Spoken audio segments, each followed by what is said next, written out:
Everybody, and welcome to Peaches and Power Bombs. Come on in, join us, leave a comment.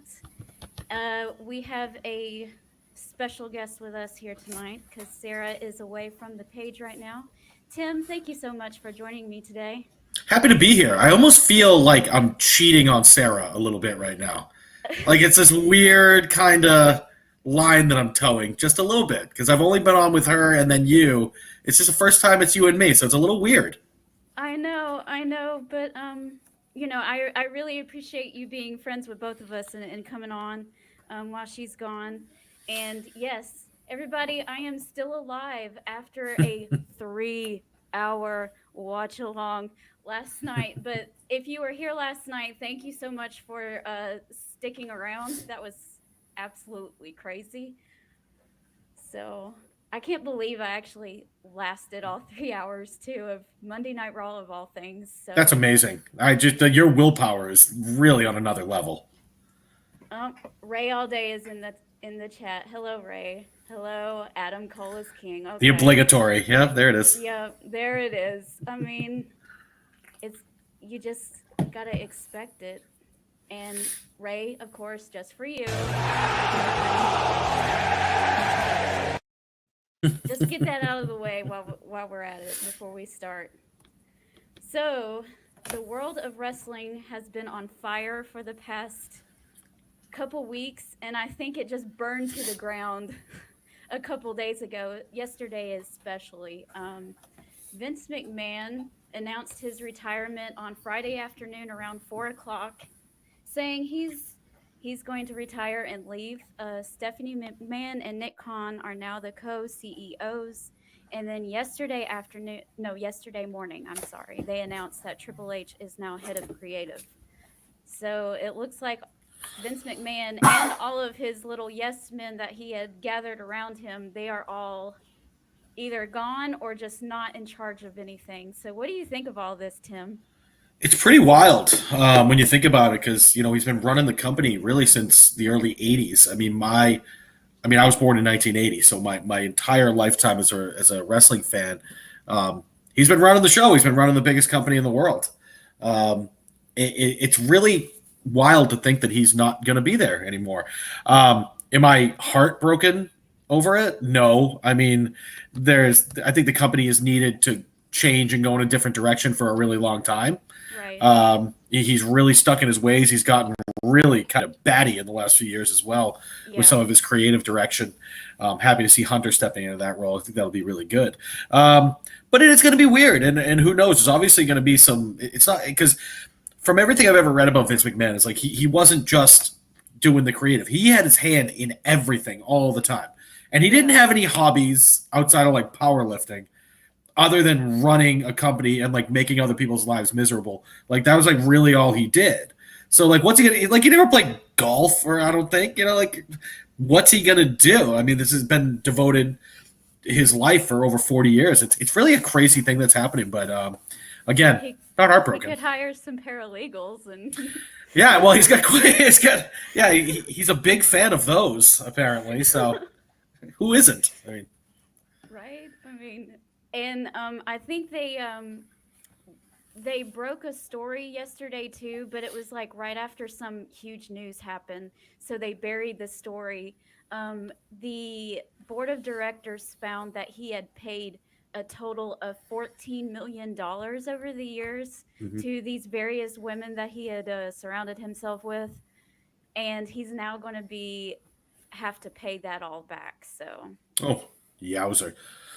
Well, I mean, so what are they saying, that it was company profit money? I mean, because it was his money, but it was the profits of the company. It was company money that he had paid. It wasn't out of his own pocket. So that was right, but it's weird because it's his company, so they're his profits. Yes, but it's not a private company. I understand that. I understand that, but it's a really weird legal battle that's going to be going on. That's probably going to be tied up, somewhere outside of a courtroom for a really long time. Let me just ask you a question really quick. All right. Okay. Because this is the thing I'm trying to figure out here.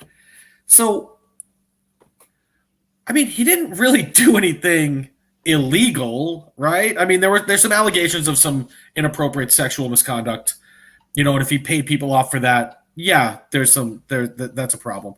But like having an affair and then paying somebody off not to say anything isn't real, especially if the person accepts the money. No, it's not the act itself, really, right. because that, what someone does in their private life, as long as they're not like forcing anyone to do anything, I really don't care. I really don't care. It's just like, ew, that's gross. But I'm sorry about my dog. She's quiet. Sorry about that. Anyways, yeah, sorry, got off track there. No, I get it. I don't think he's going to see any criminal proceedings or anything like that. But yeah, this is going to. No. I mean, but it's 77 years old. Can't believe he's 77. Isn't that blows my mind as well? But I don't know. I've been trying to of course, when you go down a rabbit hole on Twitter, it's always a bad idea. I shouldn't do it, but I know people just fighting but I'm just trying to wonder, like, is this obviously it's a huge deal, but like, is it like the worst thing anyone's ever done? No. I mean, listen, I would have had an affair with him if he was going to pay me $3 million to shut up down the line. I mean, I'll gladly. I mean, but I don't know. That's me. Call me crazy. I don't know. Yeah, he didn't do anything illegal. I think it's just the fact, and it wasn't like a criminal investigation. It wasn't like a police or anything like that. Right. It was just company investigation, and then the Wall Street Journal gets wind of it and makes it all public. Right. And so it just kind of blew everything up. And in order to save the company face, not necessarily Vince McMahon, he just had to go because I think he had to go for a lot of reasons. And I don't know. I mean, maybe there is a reason it came out when it came out. Who knows? I mean, he was long past retirement. It was long past the time. I just don't know how, like, we don't really know how it happened. Like, you think so? I don't know. Somebody said something to a friend and a friend knew and friend talked to a journalist or I don't know. But speaking of journalists, I did hear that HBO, Real Sports, was working on some type of piece about this. And if you remember, Vince McMahon in the past with that interview with Bob Costas on Real Sports, and then he had one with Armin Takayan as well that were like really, really confrontational. These two guys have probably been waiting forever for this story to come out. And so HBO is apparently running with something that's coming out pretty soon. I think it's going to be on Real Sports. So that should be an interesting one as well. That's interesting. I knew they were going to do, someone was going to do a, like, maybe not a biography, but maybe just like one of those little A&E type things on him too. Yeah. They scrapped that. They're like, no, we ain't going to do that. No one's touching that stuff right now. So no. So it's just been a crazy few weeks and just crazy few days in here. And it's like last night I was like, this is so weird. It's the first Monday Night Raw ever without Vince McMahon. Mm-hmm. And it was in Madison Square Garden of all places. So it was just like, what in the world is going on? I don't know how I feel about this. This is so eerie. Yeah, and you could tell there was something different about the show as well. It felt different. The creative felt different. I'm not saying I loved the entire show, but I think that the talent looked like they had more energy last night too. And it was different. You kick off the show. Listen, has the Logan Paul Miz thing been the setting the world on fire? No, but when you kick off the show with them in the middle of when was the last time that happened? The show kicks off, two people just beating the tar out of each other in the middle of the ring. That hasn't happened in a long time. I like that. But then, of course, they dragged out that segment afterwards with Theory and all that. I have a theory. I a theory on why Theory that's on happening. theory? I have a theory on why that's happening. But I don't know. The show did have a different vibe to it. It had some of the same tropes, but definitely a different vibe. And I don't know. I'm kind of excited. I'm actually. It's Tuesday, right? NXT's on tonight. I wonder if anything's going to be different with that. I don't know. Do they have a pay-per-view or a big show coming up for this SummerSlam weekend, or are they just got their own schedule?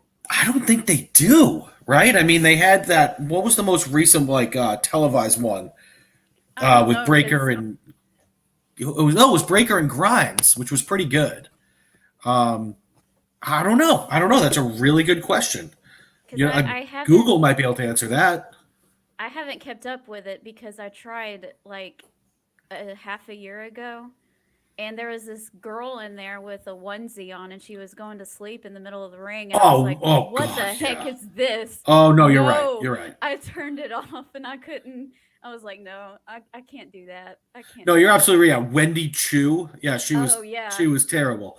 You know who she was? I'm pretty sure before she was Wendy Chu. Remember when Xia Li and Zia, I don't know, and Boa, they had this thing where they had this like person sitting on like a throne at the end of the aisle. the Yeah, creepy leader person. yeah, that was Wendy Yeah. Chu. That was Wendy Chu. I'm pretty Wow, sure. that's a complete I'm pretty sure. opposite. Yeah, it's ridiculous. But I don't know. Like NXT was Triple H's baby, and then obviously when he got sick, it kind of got taken away from him. And yeah, you're right. The whole thing just turned so ridiculous. It reminded me of like early '90s WWF, where everybody had like a job outside of being a wrestler. They had like the trash man and the pig farmer, and they had all these other things. And they're doing that again, like with Tony D'Angelo, who's like a mobster, and this whole thing. So it's really hokey, and I haven't liked it at all. But I loved NXT before that. I like that it actually came off more like a sport than it did entertainment. Hopefully they go back to that, and maybe we'll sign some guys that they let go. Oh my God, heartbroken over some of the people they let go still. Yeah, or maybe some of the people will get their first names back too. Oh my God, Theory. I said it It last time I does. was on. Like, imagine that WrestleMania main event 3 years from now, Theory versus Riddle. How stupid does that sound?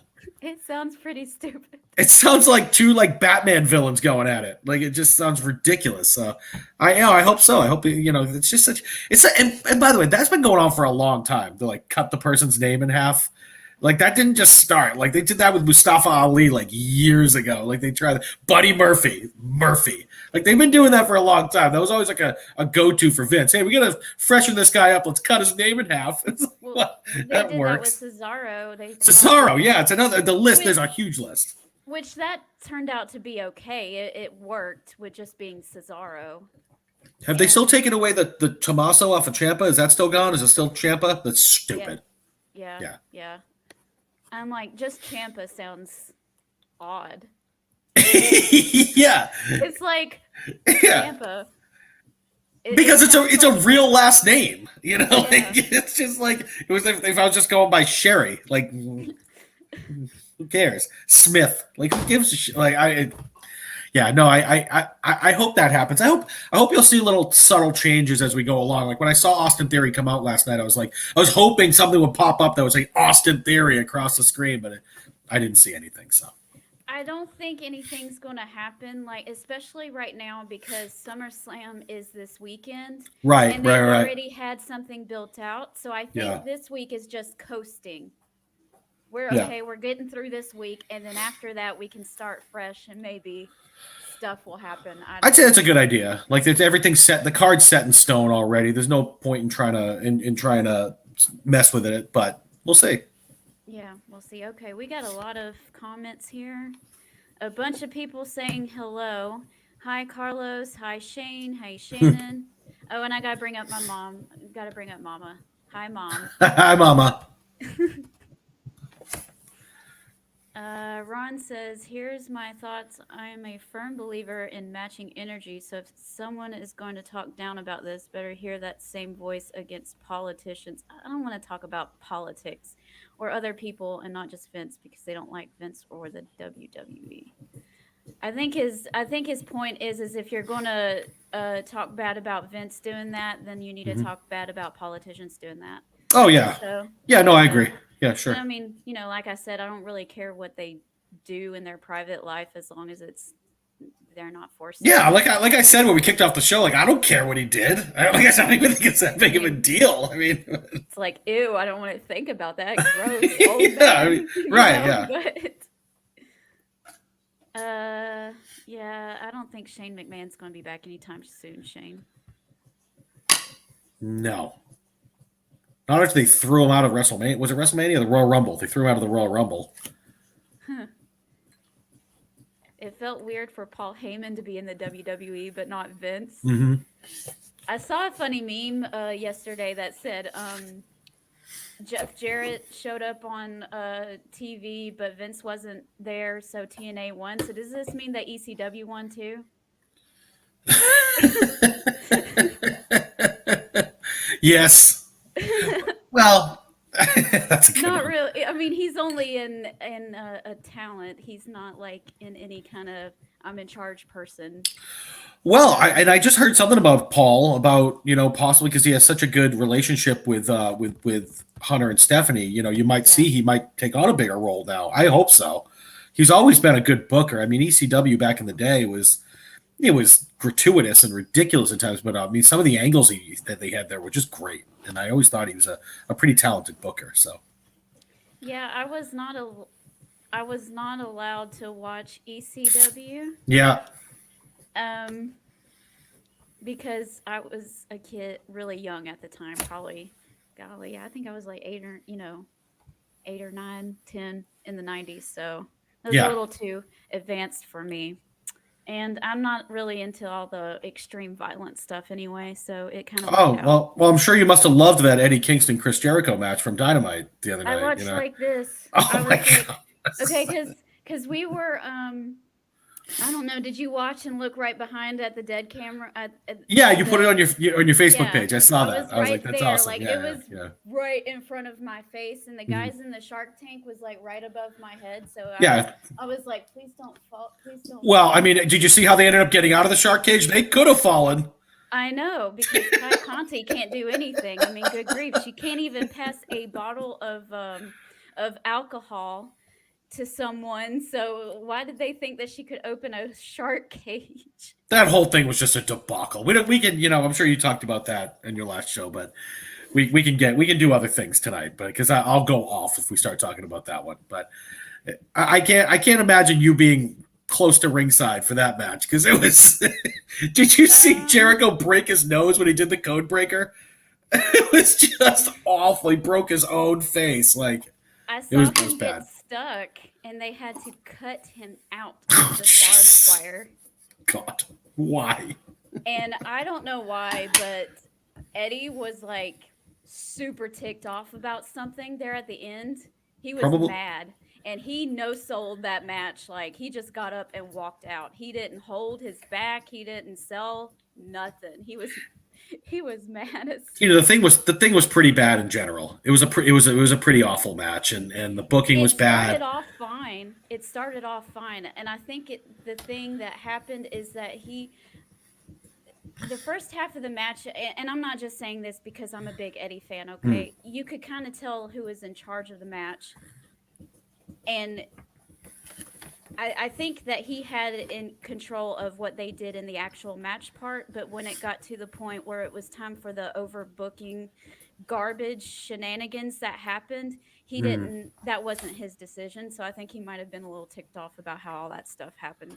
Yeah, and the end was a mess. The end was an absolute mess. But yeah, I just anything with Jericho these days. Like I feel bad for Eddie, honestly, getting Yeah. wrapped up in it. But anyway, sorry.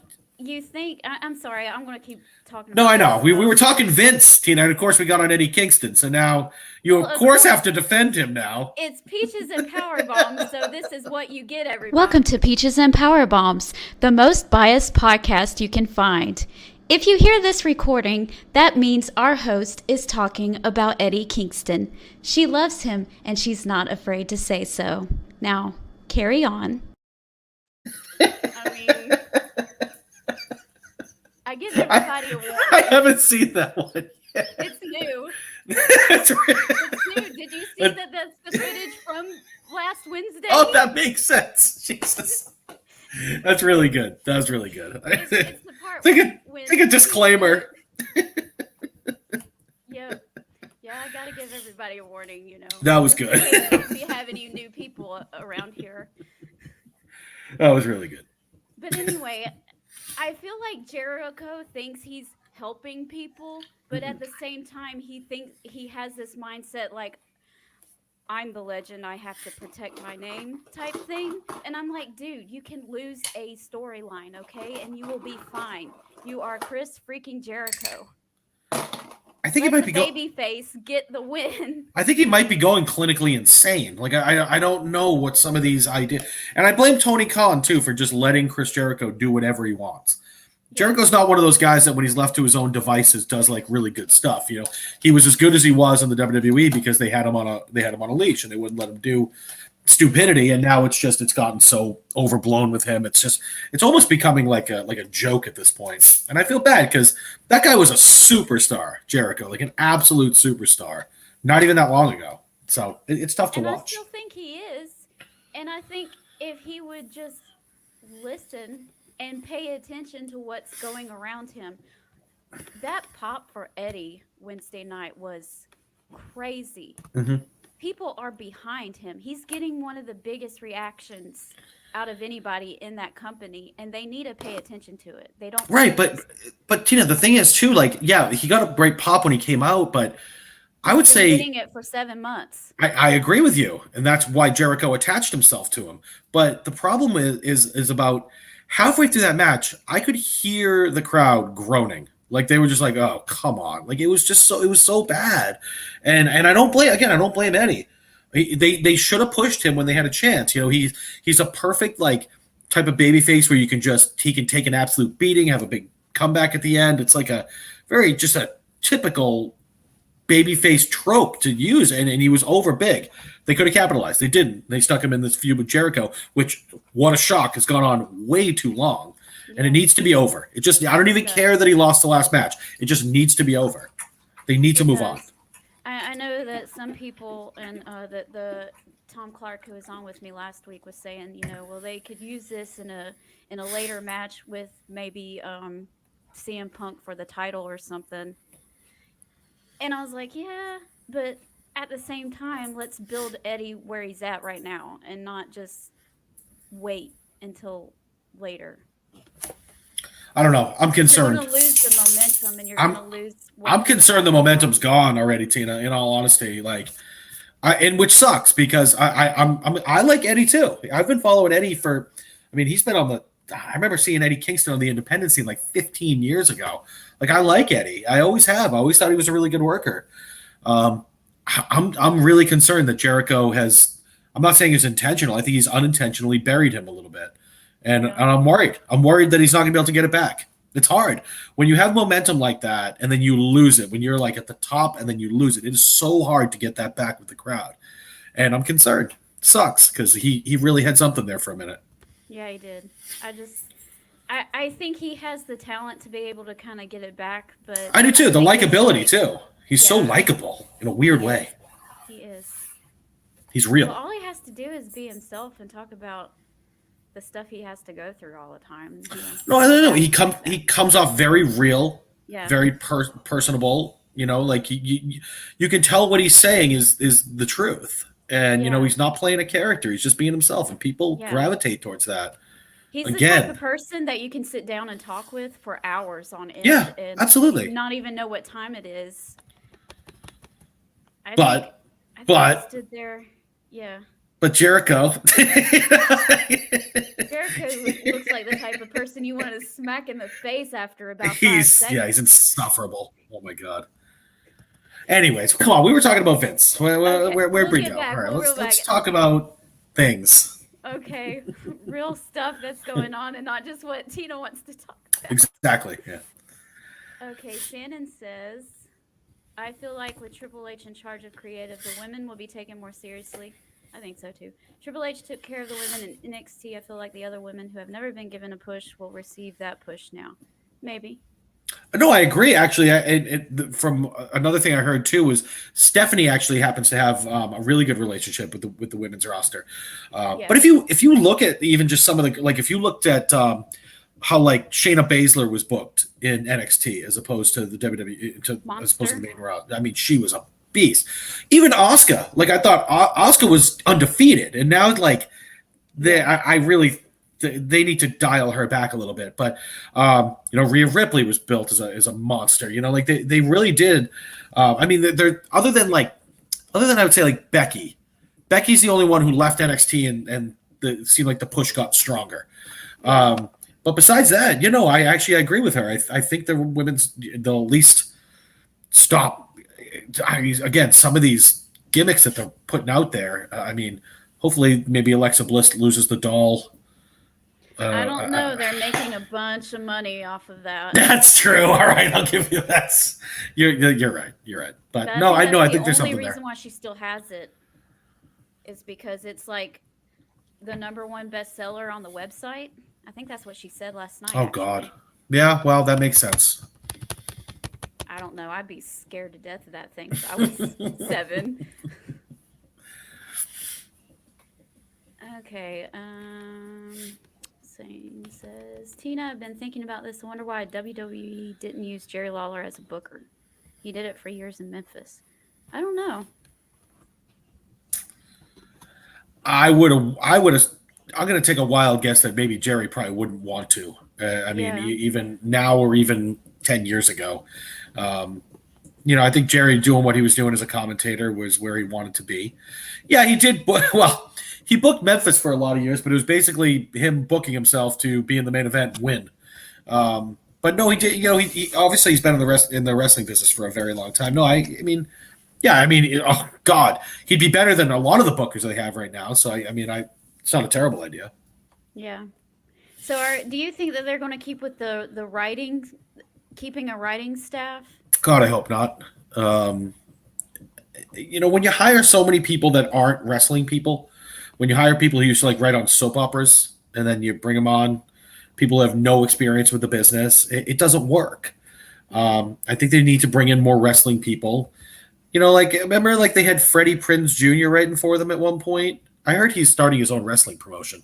Anyways, yeah, I'm sure he wasn't bad, but it's just I think you need wrestling people to write. You need wrestling people to book. You need people who have experience, not just people who write entertainment. And like I said, I think with hopefully with Triple H around, maybe it'll be more sports and not sports entertainment. Hopefully more of an athletic contest. But if that's the case, you need more wrestling people. Yeah. Tony Khan needs wrestling people around. Oh God, yeah, like yesterday. Well, he does. He has guys like Jim Ross around, but I don't think Jim Ross cares. I think Jim Ross is getting paid a lot of money to do what he's doing, and I don't think he wants the headache. I think Jim Ross cares. I think it's to the point that he sees that no one is going to listen to him. Because if you listen to his commentary, if he doesn't like something, he will flat out bury it on the Oh, yeah. He'll just make a really borderline passive-aggressive comment about it, or not even passive, just oh, yeah. Or he'll just call out, the irony of it or something they forgot to do. And I'm like, oh, I didn't see that. All right, he's right. I think there was one time when Orange Cassidy was out there doing his stupid little kicks, and Jim Ross was like, yeah, that hurts, doesn't it? Yeah, Jim Ross is an old-school wrestler. He hates gimmicks like Orange Cassidy. He's an old-school guy. I mean, yeah. And I think Orange Cassidy is entertaining in his own little way, and, I have a lot of fun when he's out there. I don't take him seriously or anything, but yeah, no, I agree. Okay, we're gonna go down a rabbit hole with Orange Cassidy right now. So let's do it. I was saying don't do it, but you want to do it? Okay. Go ahead. He's entertaining. He's entertaining for a minute. The first time I saw the kicks, I thought it was funny, and then it got old. And then you're putting this guy in matches for your world title. And it decreases the importance of your world title when you have a comedy act in those main event world title matches. The thing that bothers and then he worked Wardlow. He kicked out of Wardlow's finisher a couple weeks. Are you kidding me? Yeah. What a dumb that was. Like, you're burying your best talent. Wardlow should have squished him. Quickly. I'll give him this. He can be serious when he wants to, because that match with Will Ospreay at Forbidden Door was really good. And he didn't do as much of the silly, goofy crap that he normally does. But Tina, Will Ospreay could get something out of me right now, and I'm 41 years old and 50 pounds overweight. Okay, but the point is that he understood the match that he was looking at, and he said, "Okay, let's keep the comedy stuff to a minimum." He's smart enough to do that. I get that. But at the same time, when you've been doing a comedy routine for 3 years, no one's going to take you seriously when you want to be serious. It's too late. Like, if he I get your point. If tomorrow he decided he was going to wear wrestling trunks and elbow pads and boots, people still wouldn't take him seriously. It's too late. It's like the whole thing with him and Chuck Taylor and who's the other guy with Taylor? I like the other guy. Trent Beretta. He's actually a good worker, but I really like Trent Beretta. Well, they rode around in his mom's minivan too long. You can't take him seriously anymore, and it's unfortunate because Trent Beretta's a good worker. Chuck Taylor's got to go. Trent Beretta is over and Chuck Taylor is not, because everyone was cheering when Beretta would get tagged in, and then when old Chucky boy got tagged in, they were like, "Boo!" And I used to like Chuck Taylor on the independent scene, and then he's like, forgot, like, I think he let his gym membership lapse or something, and now he's forgot to diet. I mean, now he's like wearing, like, you see, he's wearing like a wrestling gear now to keep the muffin tops in. Like, again, I'm not talking trash. I ain't gonna lose a lot of weight myself. I'm just saying. Eddie Kingston is my favorite wrestler, so but Eddie, right? But if I bumped shoulders with Eddie Kingston in a dark bar, I would be like, dude, my bad. Like, he looks dangerous. Yeah, he's a big guy. I wouldn't mess with Eddie Kingston. Chuck Taylor, I'd be like, yeah. But we're taking some tributaries here. We're really getting out of sync. That's okay. Okay, what do we have here? Tom says, our friend Tom, he was on last week, he says orange can work. I think he can too. I disagree. I disagree. But hey, it's subjective. You guys like him. I don't. It's okay. Well, I don't necessarily, his gimmick gets on my nerves sometimes, but I will admit that he can get the job done when he needs to. What are you... Okay, what else Tina, talk to your fans for 1 second. All right, okay. My dog's driving me bananas. I gotta give her some water. Hold on 1 second. Okay. Hey everybody, what's up? How y'all doing? I'm sorry. If you all were here last night for the watch along, leave me a comment and tell me if you had a good time and if you want me to do any more of those. Sorry about that. Tim is back. Sorry, my dog is apparently third chair tonight on this show, barking at invisible people, and sorry about that. Tom came in to fight. He says, disagree. No one takes Orange seriously. Okay, I'm not gonna. Respect from his peers and the fans. I disagree, but all right, okay. That's his opinion, then it's valid. I just disagree. Hello, Big E Martinez. All right, hold on a second. You there, sitting at home, acknowledge me. His acknowledged me last night at Madison Square Garden got a massive pop. Like, that was awesome. Like, I got even like a little, like, on that one. Yeah, it was cool. That was a good show. A good part of the show anyway. All right, let's talk about Brock Lesnar for a second. Did you fall for it, or? I mean, are we 100% certain that was all a work? I mean, he had a long relationship with Vince. I think he got a little heated and he walked out. Yeah. And then when he cooled down, I think he realized, oh wait, I think I only have to do this one match on next weekend and then I can go home. So he decided to come back. Yeah, I mean, I wouldn't even be 100% shocked if somebody called Vince and Vince called him and asked him to go back. Yeah. But Yeah, I mean, Brock has always been a hothead. Numerous times we've seen him lose his mind over things, and him and Vince have had a long relationship where Vince has paid him a lot of money, especially in the last few years, to do not all that much. And I think he has a lot of respect for Vince. So I think that kind of, I mean, I can't believe it would have caught him off guard, but with everything going on. But yeah, no, I can see him getting mad and then cooling off and coming back. But I mean, it looked like they did kind of reshuffle everything. So I don't know. I don't think it was at work. I think he really did. I think they had to kind of start revising everything without him there. So I think he was supposed to open the show. Yeah, and I think they started making calls, and then they started reporting on those calls. And man, I'm so glad it's not Goldberg. Oh, I heard that. I heard calls started going out to Goldberg immediately, and it's like, this is all you guys have, really? No, if you don't have Lesnar, you got Goldberg.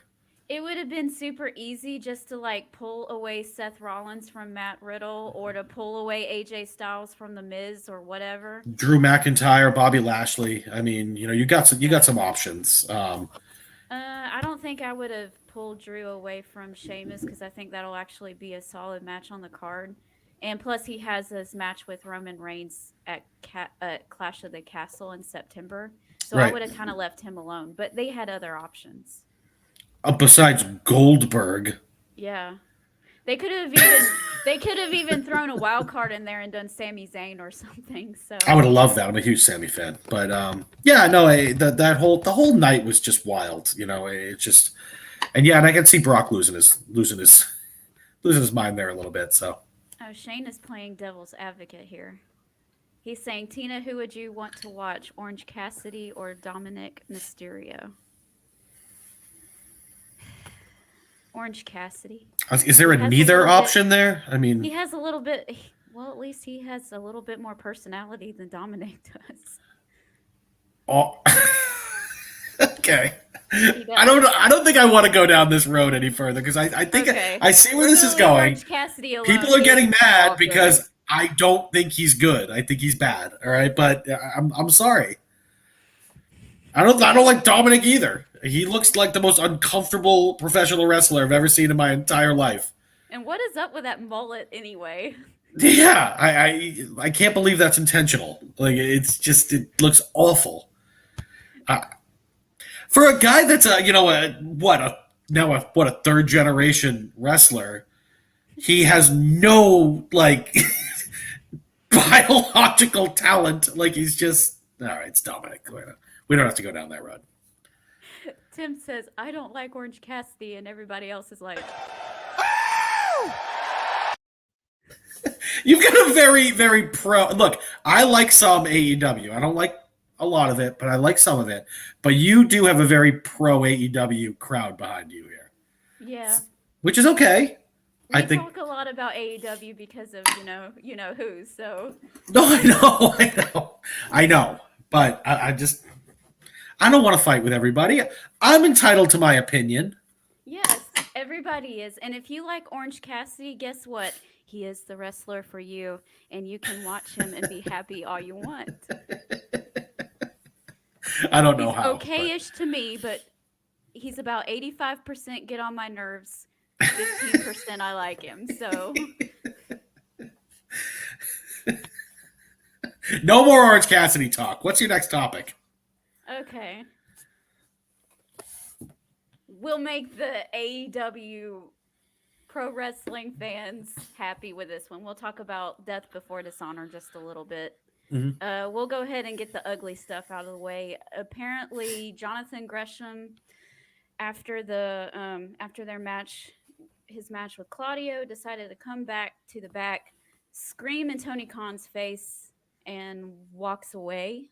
I'm guessing he might be done with Ring of Honor. I'm not sure. I didn't see the full report on why he was mad. Was it because he lost the title? From what I've read, I think that's part of it. I think he was also upset that he was the opening match. The opening match is a great place to be. Brock Lesnar and Seth Rollins opened WrestleMania. I mean, and he main evented the last one, right? Against was it Bandito? or Yeah, because Joe. yeah. Did Joe make his debut right after? Yeah. So he made him. I don't know. I think he thought he was supposed to. Again, these are all rumors. But I know I met Jonathan Gresham maybe 4 or 5 years ago. Him and his wife Jordan Grace.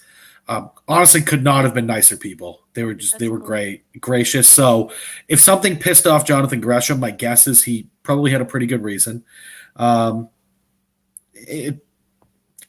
Just on a side note, was Claudio at minimum a foot taller than Jonathan Gresham in that match?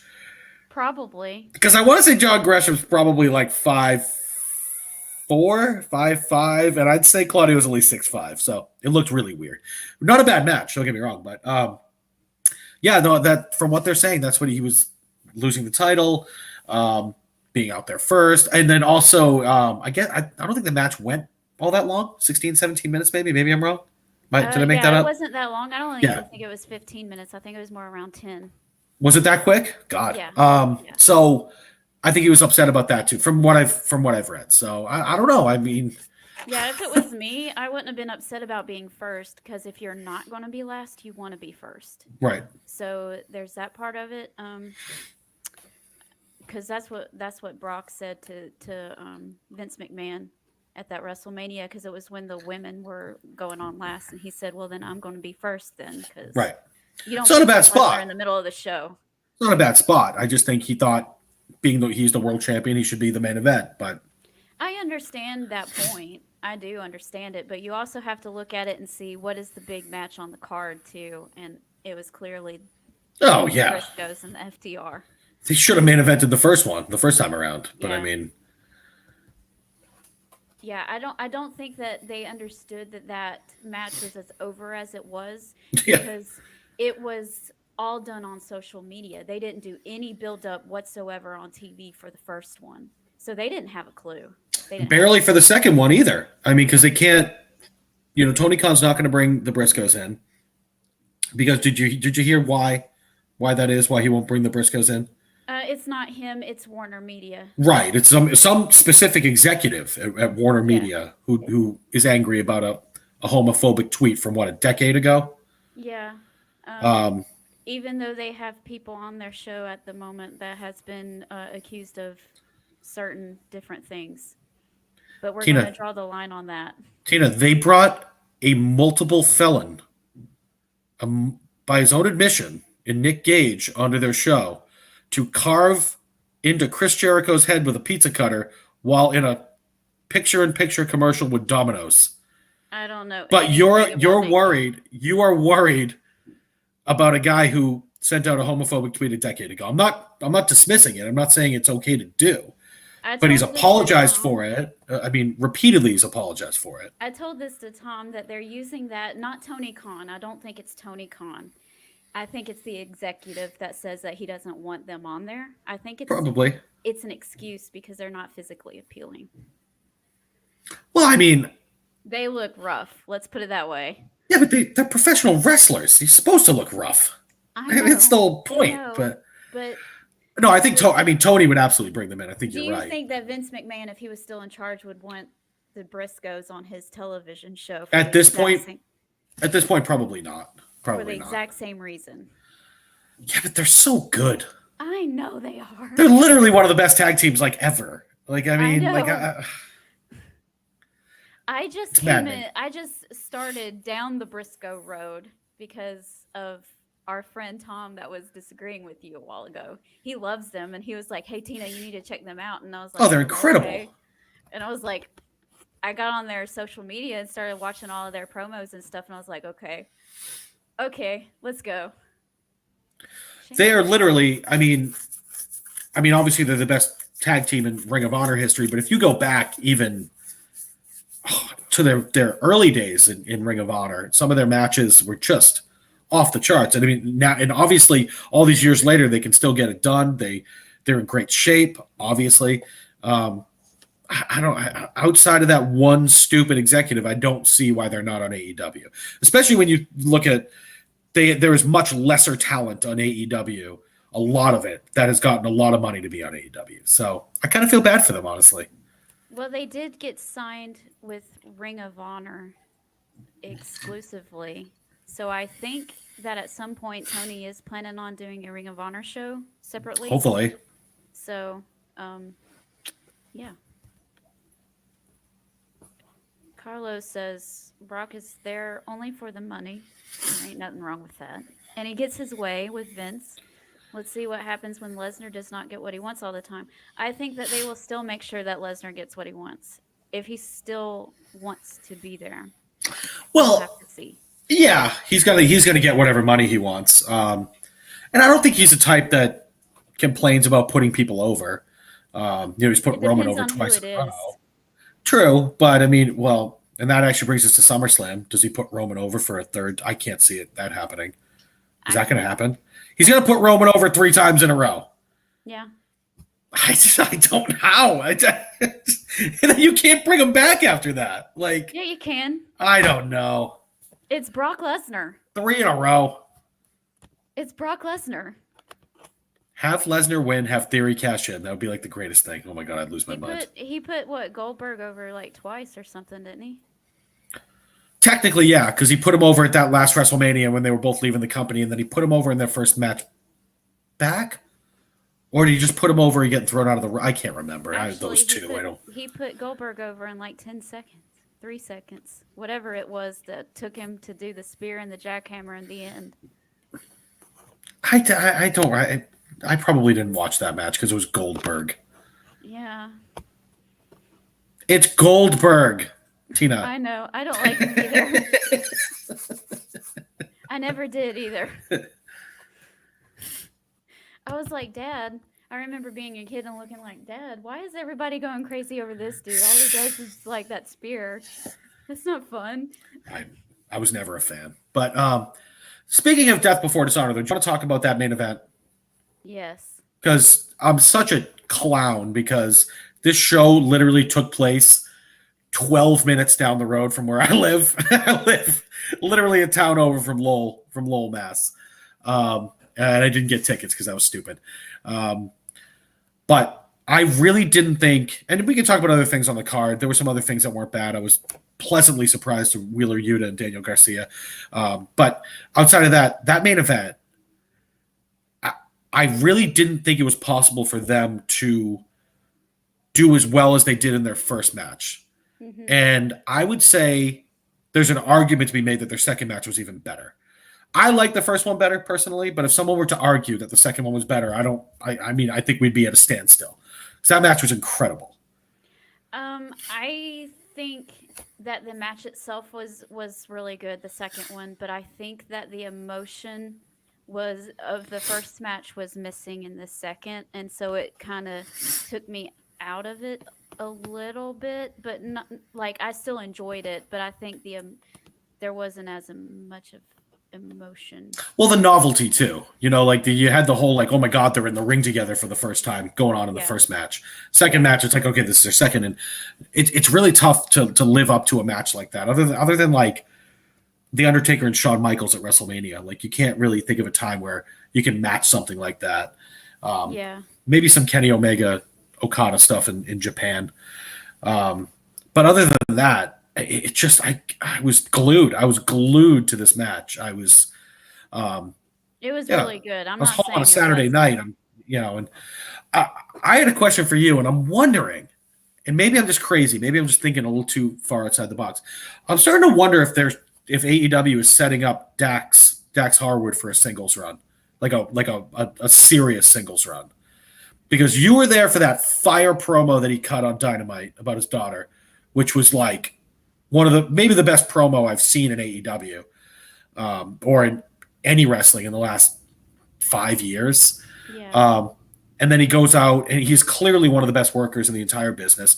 Then he grabs the mic after the match. He's cutting a quick promo there. I'm wondering if there's something going on there.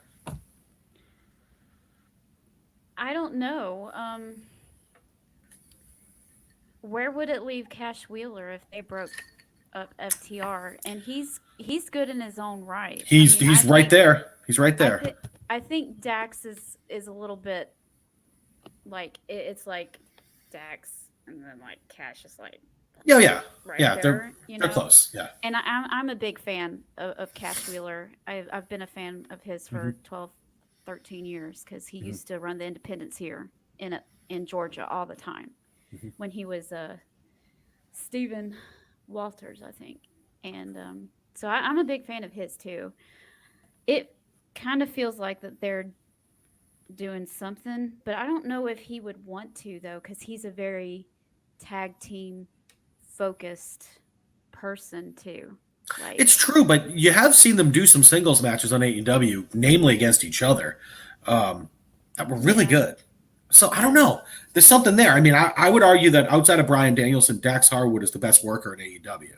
if they were to do something, I would not like have them turn on each other. Not right away. Not right away. That's something you build up to like for a while, and you work that down the line somewhere. Do like Years, a if you want. mutual parting respect type split at first. Yeah, exactly.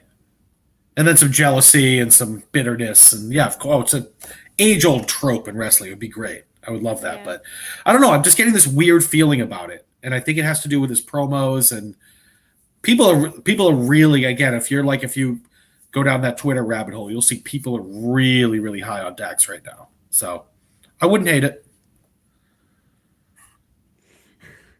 Oh, I'm sorry, I'm laughing at this comment. Oh no, what now? Ron says he speaks for Orange, and everyone wants to see it. I'm gonna have to do it now. I love that. Go ahead. Fight me! Fight me! Fight me! Fight me! Fight me! Don't fight me! Why is it you? Why do you want? You're not even disagreeing with me that much. I'm just laughing because I love the button so much.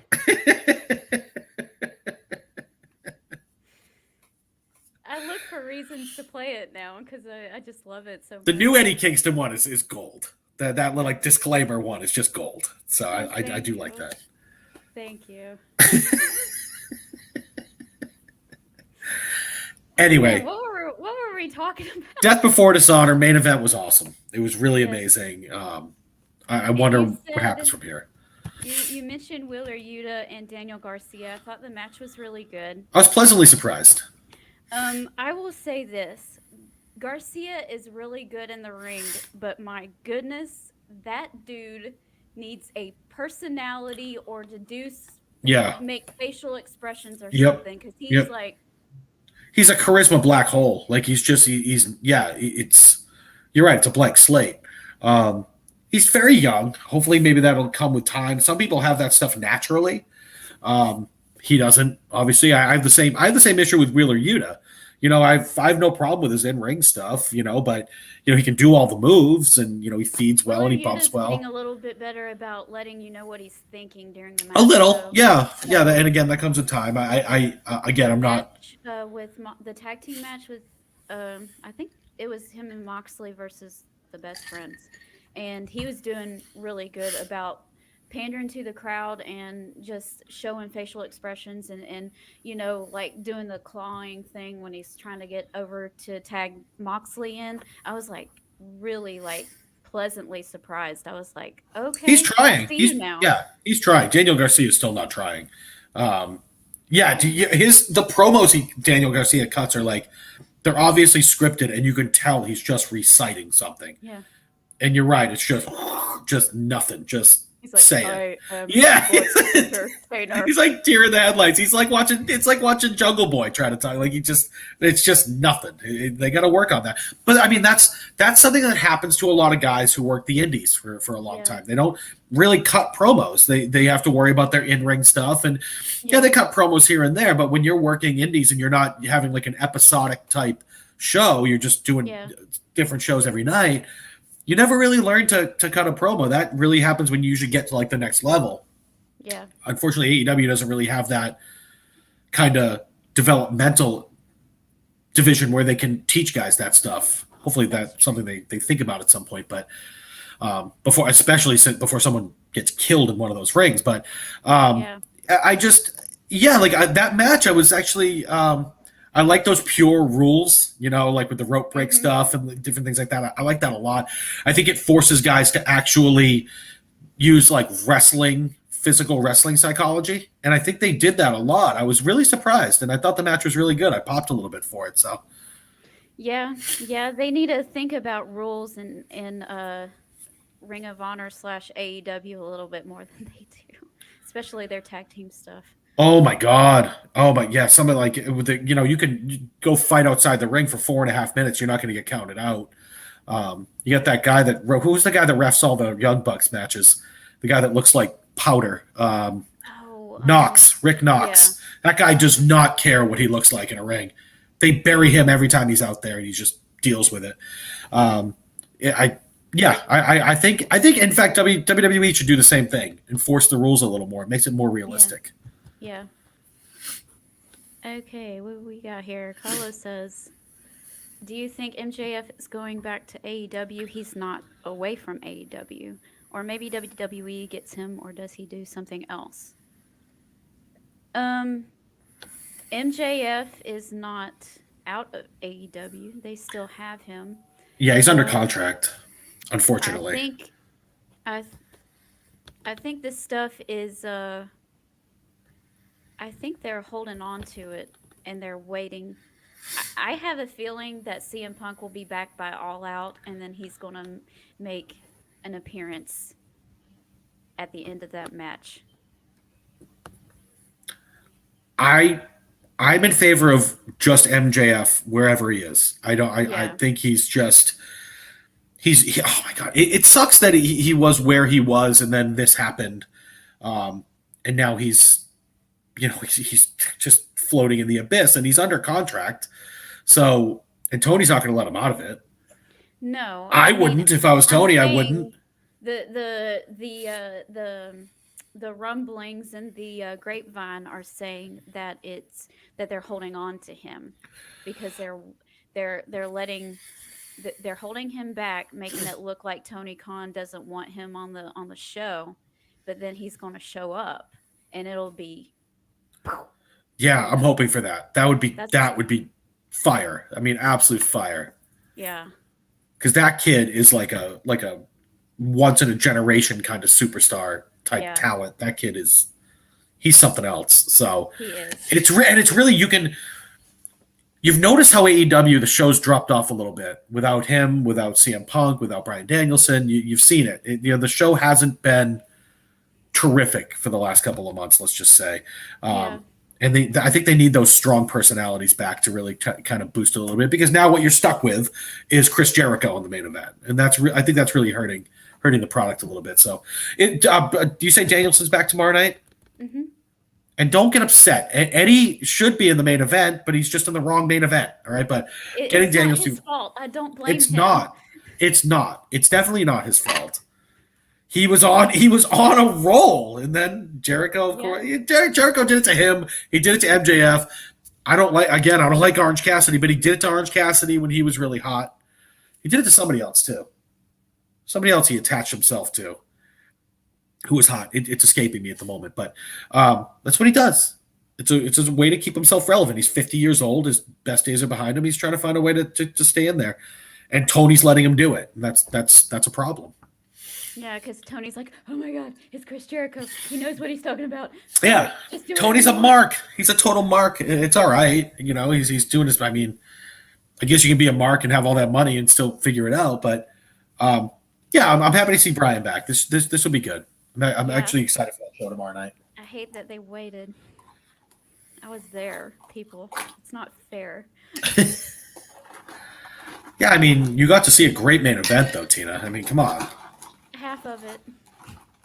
Yeah, right. Yeah, you got to hear. It wasn't a bad show last week, though. I don't really have that many complaints other than the silliness of Jericho going over. But yeah, I still don't quite get that. But no, that wasn't a bad show. But it'll be good. Like, we'll get those back. I don't think Punk can't be too far out, right? It wasn't like a I think something happened with his foot. He needed broke a bone. Yeah, I thought that. I thought I heard like 4 months or something. So time kind of moves fast, but he'll probably be back in time for All Out. So. Yeah.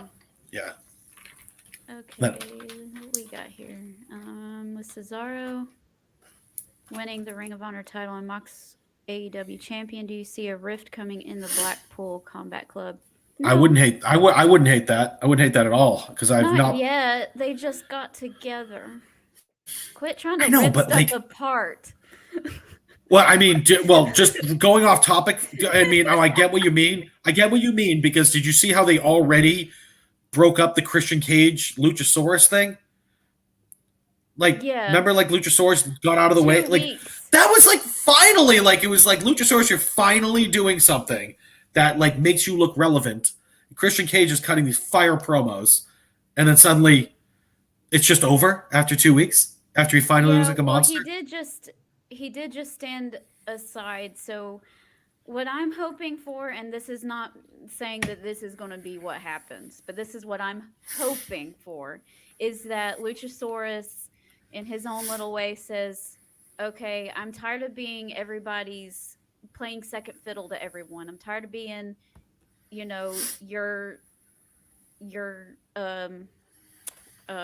strong man Christian, and I'm tired of playing, you know, being the back guy to you, Jungle Boy, because you're the one who everybody looks at, not me, blah, blah, Right. blah. Right. So I'm going to go off and do my own thing. So, see ya. Well, as long as he stops doing flips and hard karate, like he's built like an NFL defensive end. He's like 6'5", 270. He's huge. Like you need to work. He needs to be careful because if he keeps doing that stuff, he's going to hurt someone. Yeah. He injured Ray Phoenix. He was the one that broke. Well, he put Ray Phoenix through that table. Like I blame both of them for that, and whoever helped book that match. But he's huge and he's still somewhat green, but working as a monster makes more sense and it's safer. And he looks great. Yeah. I mean, outside of the fact that he's portraying himself as a dinosaur, outside of that, he looks great. His physique is great. He's physically imposing. I mean, I think he's got a really good base. I just think what he wants to be in the ring is not what what he should be doing, unfortunately for him. Yeah, I think the flips is a little bit too much. And I like him enough, but he needs something different. That's for sure. Definitely. Hi, Toby. Nice to see you. Okay, what else we got here? Hi, Wes. They should have kept Cody. They needed to keep the guys they started with from the beginning. Yeah.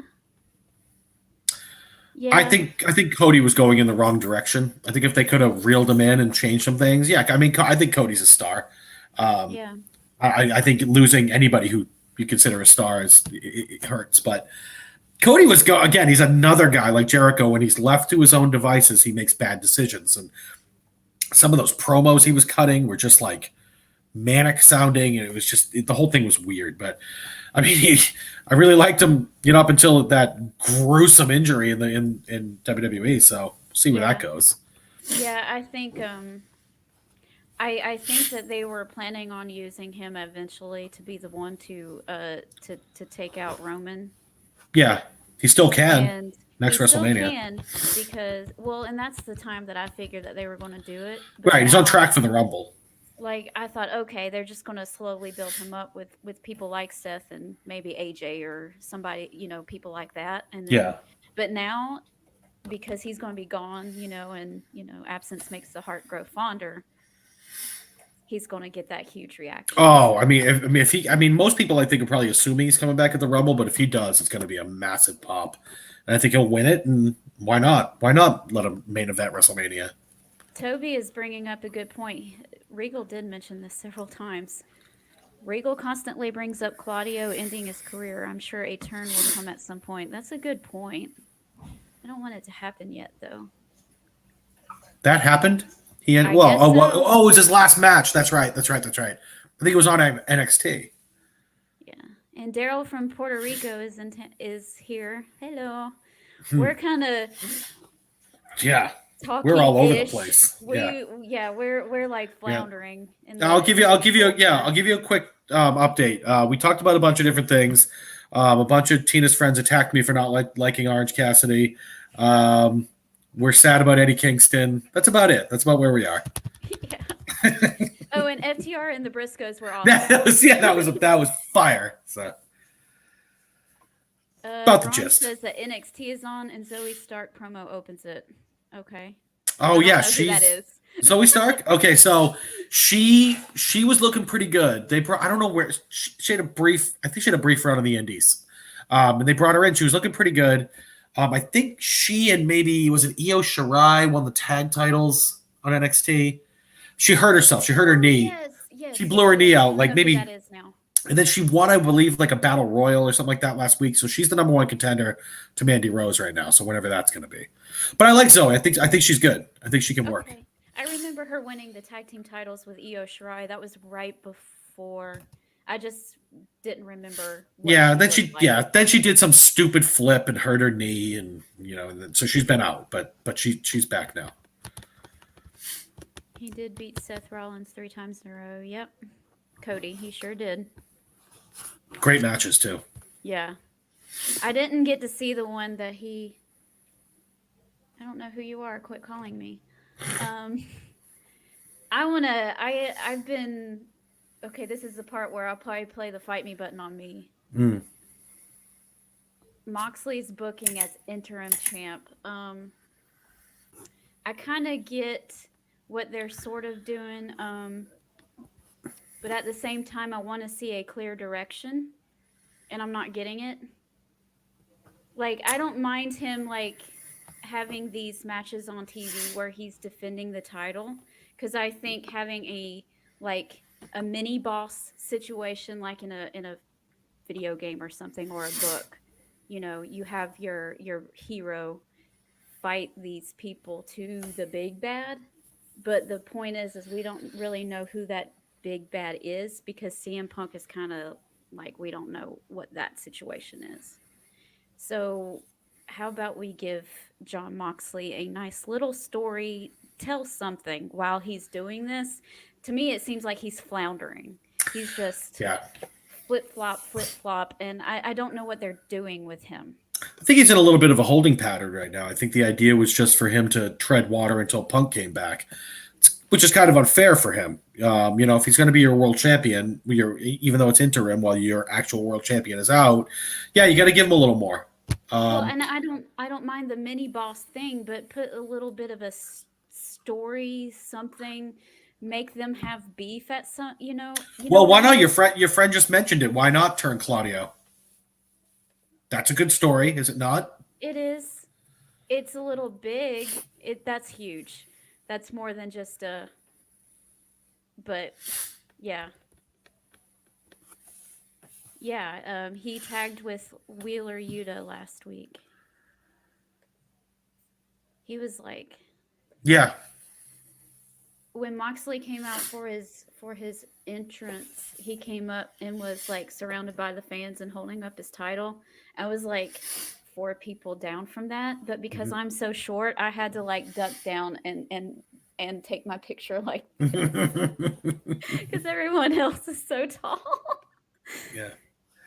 No, actually, you're right. I feel bad for Mox. He's taking a lot of hate right now too, because it's been dull. It's been really dull, but I don't really blame him all that much for it. I don't either. I'm not saying he's doing anything wrong. I think he's just like, okay, well, this is what you want me to do, so this is what I'm going to do.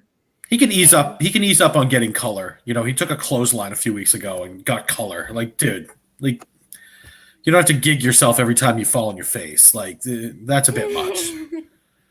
It's a bit much. Him and Cody are the worst about it. Oh, well, you know what? I don't know. Did you watch? So obviously you were at that Dynamite last week. Yeah. Did you watch it on TV? Yeah. Did you see clear as day Chris Jericho gigging himself? And so like they show it and they go, oh, so a producer must have been like, oh, cut the camera. So they cut it to another camera and it's a clearer shot of him gigging himself. Like, it's so bad. Like, I think they you're right, like we talked about earlier. I think they need some more wrestling people around to really stop these little things from happening. But yeah, Jericho clear. You can just see he's lying there like this. Like you can. Yeah. Yeah. Because some of the barbed wire looked real and some of it didn't. So, yeah, Moxley's like nobody. Hey, dude, you want a blade? Yeah, that's true. I think it was against Brody King. He got clotheslined and he got color. I'm like, nah. Well, at least it was Brody King and not, Chuck Taylor. Speaking of which, can we just go off topic really quick? Sure. Speaking of Brody King, who has Darby Allin pissed off in AEW? That he's just getting beat like a drum lately. Like Brody beat the life out of him. Like unless they're working on a comeback story, I mean Brody beat him like a drum. I don't think he ticked anybody off. I think it's just part of the thing. I mean, Brody is this huge guy. Of course, he can throw Darby Allin, who weighs 30 pounds, around like a sack of potatoes. They must be friends. They must be friends or something for Darby to let him do that. I mean, like, Darby didn't even really get much offense in that match. Like, he really... And I feel like that's been going on a bit with Darby lately. I feel like something... I think he's on... I don't know if he's on Tony Khan's top 5 right now. I don't know. I don't get that vibe, but that doesn't mean it's not going on. The match wasn't bad. Don't get me wrong. I haven't been happy with Brody King, but the match was pretty good. Yeah, it works in what is going on too, and they're trying to build up this the Sting and Malachi Black thing. Yeah, he needs to figure out how to blow that mist. Anyways, but do you see that spot? That spot that Brody did when he had Darby Allin in like a sleeper hold, he was hanging him off the side of the ring. Yeah, that was a great spot. I loved that. I think I didn't see that. I had to look at the monitor for that because it was on the other side. Yeah, but that was a really cool spot. I like that. And really, those are like the only kind of scenarios when you have a guy that much bigger, you can do that. So I thought that was a good match. But I just Darby really took a beating out there. And I thought when he hit him with that finisher, I was like, oh my God. Like I really thought he dropped him on his head. But then when I slowed down the replay, he had him fine. It was safe. But if he does that to somebody bigger, you might have a problem. But well, maybe, Ron, but I doubt if AEW is going to want all the writers and the producers.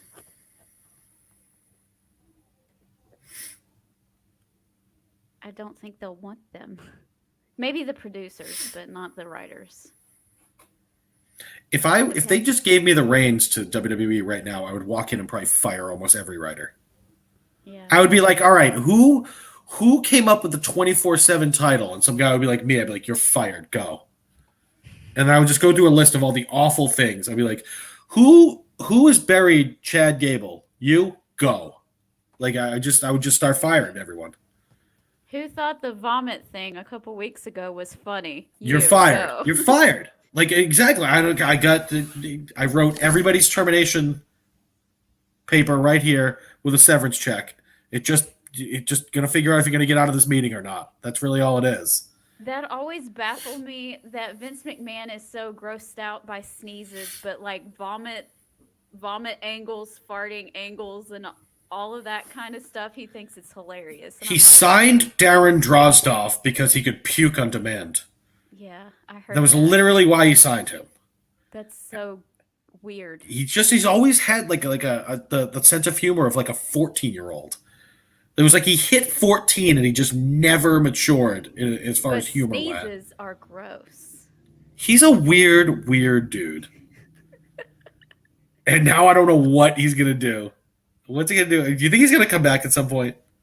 Probably. Of course he is. He can stay away. He isn't gonna know what to do. I mean, what is he gonna do? Take up knitting? He doesn't have hobbies other than lifting weights. He has nothing else.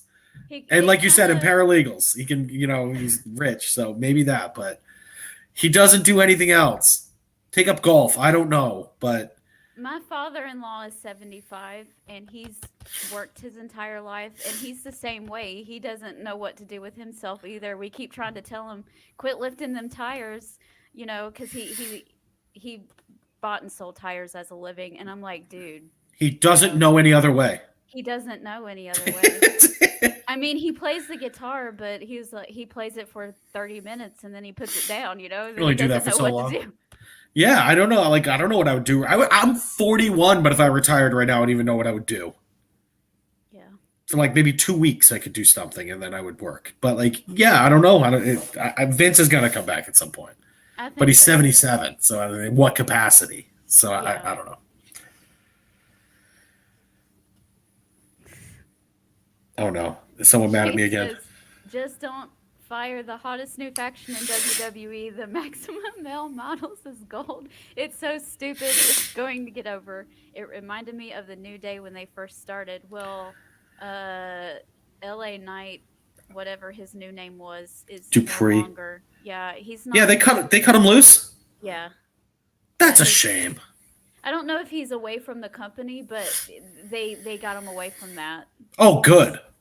Because I like LA Knight. I mean, he looks like $1 million, and Yeah, they he's said like, that he was difficult to deal with, and I'm like, AKA he hates the gimmick. yeah, I was gonna say, wouldn't you be a little pissed off? I mean, like,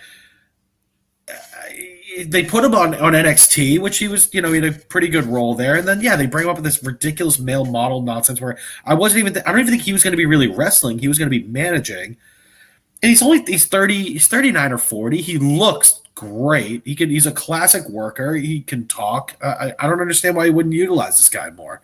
So hopefully he's out of that gimmick. My God, it's bad. What was wrong with him being a wrestler? I mean, Finn Balor's 42, 43, and almost 50. I mean, it's shocking that this is the type of sport that you can do until you're 50. You know what I mean?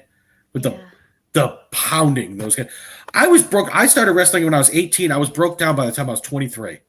Yeah. And I'm like, I can't do this anymore. Like, I don't want to be crippled. But I don't know how you look at these guys in Japan. You look at a guy like Yuji Nagata who's still working. He's like 52, 53. The Minoru Suzuki's in his early 50s. Like, I'm not saying they're moving around like they were 20 years ago, but they're still taking bumps. Sting going through tables at 63. Yeah, please stop that. He really... yes. Really. Well, at least he can get up and he can still... Yeah. It's been crazy. Well, Sting didn't really go through tables before. That's true. I think he took care of himself a little bit better. Well, tables weren't like really that much of a thing when he was really in his heyday, but yeah. Well, it's been a little over an hour, and we were all over the place. We didn't have a clear direction. No structure at all. It's okay. I think it's a little bit more fun that way sometimes. Making people mad up in here, and I'm allowed to not like somebody.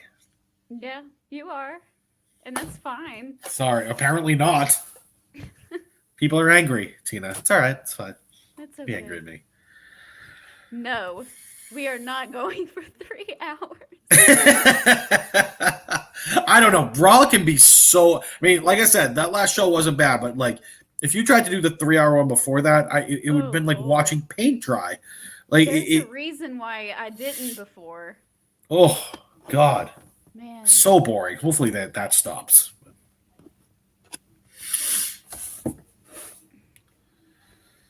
And y'all, I know some people have been asking me how I've been doing and stuff as far as my recovery and everything. Still going okay. I had a little bit of a setback today, but we're not going to eat everything again. Y'all know everybody in the chat knows what's coming. This is going to be me and my food. And then when the time is right, it'll be me and you. But only when the time's right.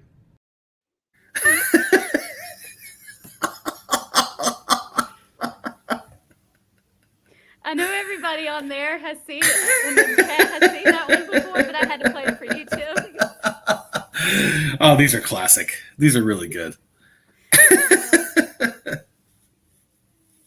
Shane says, just don't get on Tina's bad side. Don't say you can't stand it. No, I like Eddie. I've liked Eddie for a long time. Yeah. Yeah. All right, everybody. I think that is going to do it for tonight. Thank you so much for joining us. Thank you for not coming after Tim with fire and forks or anything. Pro wrestling is subjective. We all have our own opinions on it, and it's okay to not like the same thing. But like I said, if it works for you, that's okay too. Anything to plug or to share? No, actually, I do my own podcast. I do a movie podcast called the Movie Council. We've been off for about a month now, summer vacations and things like that. But anybody listening, if you guys are movie fans at all, again, it's the Movie Council. You can find it on iTunes, on Spotify, on SoundCloud. We're actually not on YouTube, like you are, the one spot that you are and we aren't. Again, Movie Council, and you can follow us at Movie Council Pod on Facebook, Twitter, Instagram, everything, all those places. Check it out. The language is a bit strong. We're mostly Northerners who do the show, but it's a lot of fun. Check it out if you have a chance. All right. Well, thanks again for joining us. And like always, everybody, like, share, subscribe. Peaches and Power Bombs on Facebook, on YouTube, on Twitter, on Instagram, all the good stuff. So we will see y'all next time. Have a good night. Good night, sweet peach. It's time to go. Good night, sweet peach. It's the